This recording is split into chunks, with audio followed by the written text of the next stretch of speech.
Did Jesus raise himself from the dead? Some people say that Jesus raised himself from the dead. It's not too common, but sometimes I hear it. So I thought I'd make a video about it, because this is something that is not found in the scriptures, and I will demonstrate that it defies the testimony of Scripture. I have gone through the entire New Testament and tried to find every single reference to the resurrection of Jesus, and I categorized it. And I tried to be as honest as I could here. Spent a lot of time on this. The 4 sections that I categorized them in: God, or God the Father, or just the Father, is the one who raised Jesus. Or, number 2, another one raised Jesus. So the raising of Jesus is implied to be, or said to be, someone other than himself. The third category is you can't tell, based off of the way that it's translated, or it's vague or something like that. You can't tell if it should be implying that someone else raised him, or if it's just a neutral, as in like Jesus rose from the dead. It doesn't imply that Jesus raised himself or someone else raised him. And there's quite a few in there. I tried to be honest with that one. Compared a lot of different translations for that. Then the 4th category, which is the smallest, sounds like Jesus raised himself. So let's get on to each section here. Section 1. God, or God the Father, raised Jesus. We have all these verses here, and I'm going to put these in the description, because I'm not going to read through all of these. I don't want to make a long video like I have in the past, reading through every single scripture. And the ones where it's got ×2 behind it, that just means it's saying Jesus is raised twice by God in those single verses. And I just did that for counting purposes.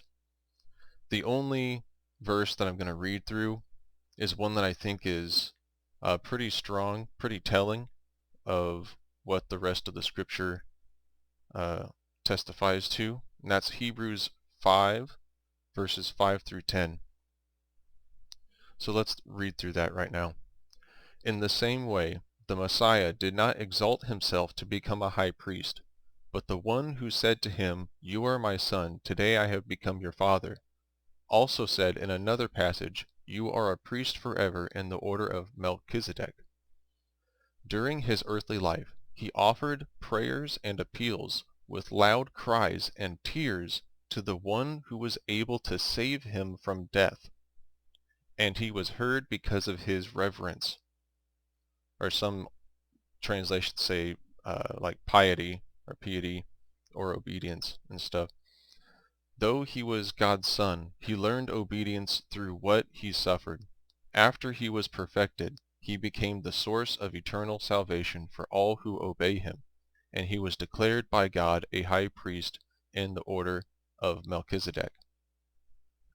So right there towards the middle says, during his earthly life he offered prayers and appeals with loud cries and tears. That's pretty dramatic. To the one who was able to save him from death. So he's basically begging God, and he was heard because of his reverence, and God raised him from the dead. So section 2, moving on, the action of raising Jesus is attributed to someone else, to another person or another thing. This one's not as large of a section. We have 10 verses in here. Now section 3 is another sizable grouping here. Can't tell because it depends on the translation, or it's vague in the Greek. It may or may not imply or say that someone else raised Jesus, or it's just neutral. Now on to the 4th section. Jesus raised himself, ? And there are 2 verses in the entire New Testament that I was able to find that look like they say this. And first one is John chapter 2 verse 19. Destroy this temple and I will raise it again in 3 days. However, let's look at the following verses. Therefore the Jews said, this temple was built in 46 years, and you will be lifting it up in 3 days? But that he spoke concerning the temple of his body. Therefore, when he was raised up from the dead, his disciples were reminded that he spoke this, and they believed in the scripture and the word which Jesus had said. So I think here we can conclude, since only 3 verses later, like 2 or 3 verses later, it's saying that he was raised up from the dead, that maybe this verse 19 isn't so clear that Jesus will be the one who's raising himself from the dead.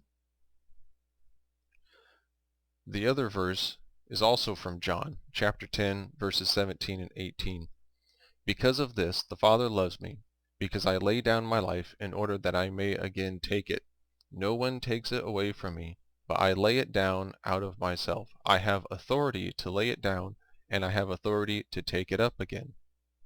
I received this commandment from my Father.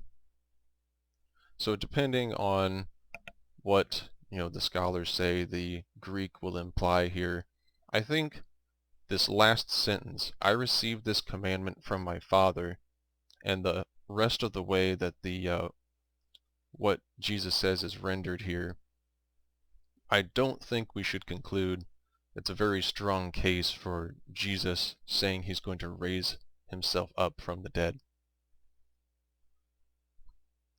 So here's the conclusion. There's 29 times in the New Testament that I can find that says that God or the Father, or God the Father, raised Jesus from the dead. There's 10 times where it says that someone else raised Jesus from the dead. Then we have 24 times that, from all I can tell, they're pretty vague, and you can't really tell if it's someone else, or if it's just plain neutral, or if Jesus is implied to raise himself from the dead. So 24 neutral ones. And then there's 2 times where it could maybe be argued that Jesus is claiming that he's going to raise himself from the dead, but there are people out there that can give you better explanations than what I've given you. For those, you can go look them up if you want. So just by the sheer numbers here, 39 times it's someone else, and if you want to be specific, God is the one who's raising Jesus from the dead.